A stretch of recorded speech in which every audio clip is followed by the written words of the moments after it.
قسط نمبر 10 شہر دل۔ اس کی چاہت کا صلہ یاد نہیں، یاد ہے جرم سزا یاد نہیں، توڑ کر ہم سفری کا رشتہ وہ کہاں چھوڑ گیا یاد نہیں۔ اپنے گرنے کا سبب یاد تو ہے، کسی بلندی سے گرا یاد نہیں۔ یاد ہے اس کا بچھڑنا ہم کو، پھر ہمیں جو بھی ملا یاد نہیں۔ رات چونکہ وہ بہت دیر تک جاگی تھی، تبھی صبح آنکھ کھلی تو 11 بج رہے تھے۔ اوپر مکمل طور پر خاموشی تھی۔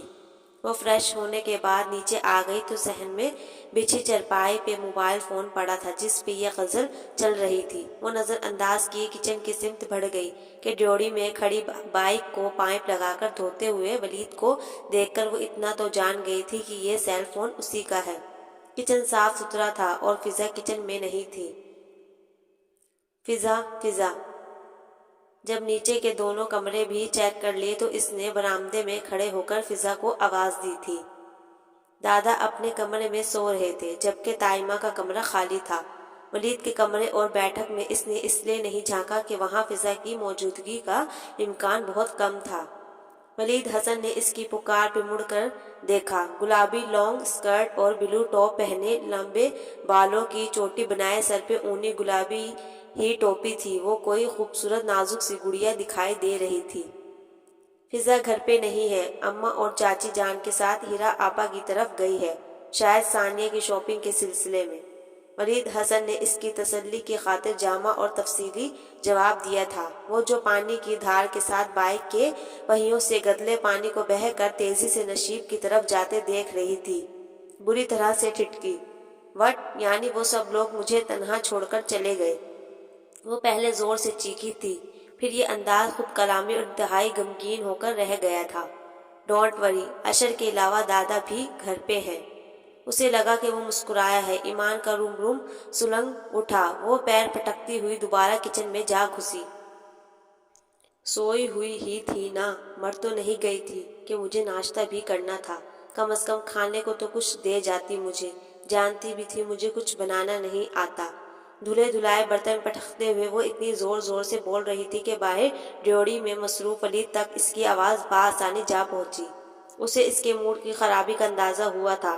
پانی پھینکا، نل بند کیا اور ہاتھ دھو کر کچن کی سمت بڑھ آیا جہاں بڑبڑاہٹوں اور برتن پٹکنے کا سلسلہ جاری و ساری تھا۔ وہ اسے متوجہ کرنے کو کھنکارا۔ ایمان جو غم و غصے کی زیادتی میں اس کے وجود کو فراموش کر بیٹھی تھی، چونک کر متوجہ ہوئی اور سلگتی نظروں سے اسے گھورا۔ جی فرمائیے۔ عجیب انداز تھا، تنفر سے بھرپور۔ میں آپ کی مدد کر دیتا ہوں اگر آپ مائنڈ نہ کریں تو، وہ بہت محتاط سے انداز میں بولا تھا۔ ایمان نے کھا جانے والی نظروں سے اسے دیکھا۔ کیا کریں گے؟ ناشتہ بنا کر دے سکتے ہیں مجھے؟ جی آئی تھنک۔ مسکرایا اور آگے بڑھ آیا۔ فریج کھول کر انڈے اور ڈبل روٹی نکالی، ساتھ میں دودھ کا برتن بھی، تینوں چیزیں سلیب پر رکھی، پھر ماچس اٹھا کر مٹی کے تیل کا چولہا جلانے لگا۔ بلیک جینز کے پائچے فولڈ کر رکھے تھے، آسمانی شرٹ کی دونوں آستینیں کوہنیوں تک موڑی ہوئی تھی۔ ماتھے پہ بکھرے بالوں سمیت وہ اس عام سے حلیے میں بھی ہرگز نظر انداز کیے جانے والا نہیں تھا۔ وہ اس کی خاطر اپنا کام ادھورا چھوڑ آیا تھا اور اب اس کے بھوک کا خیال کرتے ہوئے خود اس کے لیے اہتمام کر رہا تھا۔ اس انداز کی یہ اہمیت اس کے اندر ایک انوکھا احساس جگانے لگی۔ پہلی بار ایمان کو اس کی جاذب نظر پرسنالٹی کا ادراک ہوا۔ وہ عجیب قسم کی کیفیات کا شکار ہوتی بے دھیانی میں مسلسل اسے تکنے لگی، اور یقیناً یہ اس کی نگاہوں کے ارتکاز کا ہی نتیجہ تھا کہ سلائس گرم کرتے ہوئے ولید نے مصروفیت کے عالم میں سرسری سا سر اٹھا کر دیکھا اور اسے یوں یک ٹک نقطہ پا کر ہلکا سا چونکا۔ پلیز صرف 5 منٹ ویٹ کریں، وہ سادگی متانت سے بولا۔ ایمان نے فی الفور نگاہ کا زاویہ بدل ڈالا۔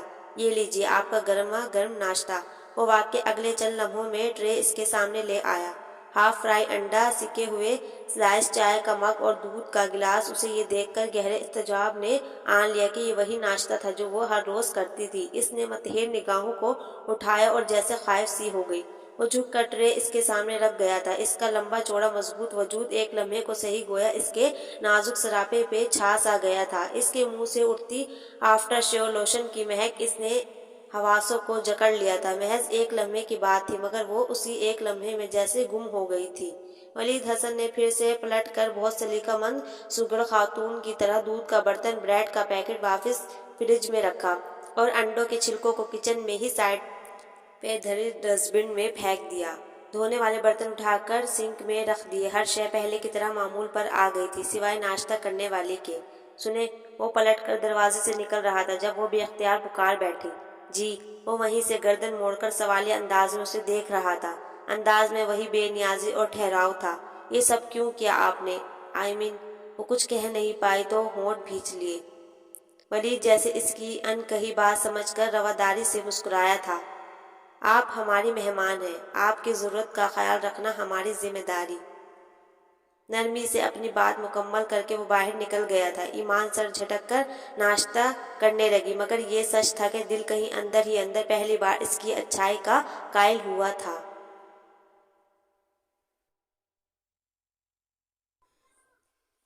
تو کیا جانے پگلی کوئل، کون مجھے تڑپاتا ہے، جاگی سوئی آنکھوں والا دل میں اترا جاتا ہے۔ کتنی کومل کومل چہرے میری راہ میں آتے ہیں، لیکن ایک سندر چہرہ سپنوں میں آ جاتا ہے۔ اس کا درد چھپا کر دل میں غزلیں لکھتے رہتے ہیں۔ ہر موسم کی پہلی بارش اس کی یاد دلاتی ہے، باد صبا کا ہر ایک جھونکا اس کی یاد دلاتا ہے۔ تو کیا جانے پگلی کوئل، کون مجھے تڑپاتا ہے۔ اسی پچھلے آنگن میں کل اشر نے اس کے لیے ٹاہلی کے پیڑ میں جھولا ڈالا تھا۔ اسے اپنے کارنامے سے آگاہ کرنے کو ساتھ لا کر دکھایا، دادیں وصول کی اور پھر خود ہی جھولتا رہا۔ ایمان نے 2-3 مرتبہ اسے خالی کرنے کو کہا تو دانت نکوس کر ہر بار ٹکا سا جواب دے ڈالا۔ یہ تو بڑے مزے کا کام ہے، کاش میں ساری زندگی بچہ ہی رہتا، اماں مجھے جھولے میں ڈالے جھلاتی رہتی۔ یہ تم نے اپنے لیے بنایا ہے یا میرے لیے؟ ایمان کا جب ضبط جواب دیا تو دانت پیس کر بولی، ڈالا تو آپ کے لیے ہی تھا، اماں نے کہا تھا بچی سارا دن اداس بلبل بنی رہتی ہے، جھولا ڈال دو۔ اب تم اترو گے یا میں تائی ماں کو شکایت کروں تمہاری؟ اسے یک غصہ آنے لگا۔ یہ لیجیے، اتر گیا۔ ویسے آپ کو اتنی بے تابی کیوں ہو رہی ہے جھولے پہ بیٹھنے کی؟ یہ گانا گائیں گی کیا؟ باغوں میں پڑے جھولے، تم ہمیں بھول گئے، ہم تم کو نہیں بھولے۔ جب وہ لہک لہک کر گانے لگا تو ایمان کی ہنسی چھوٹ گئی۔ مسخرے ہو پورے۔ ویسے وہ ہے کون جن سے آپ یہ شکوہ کریں گی؟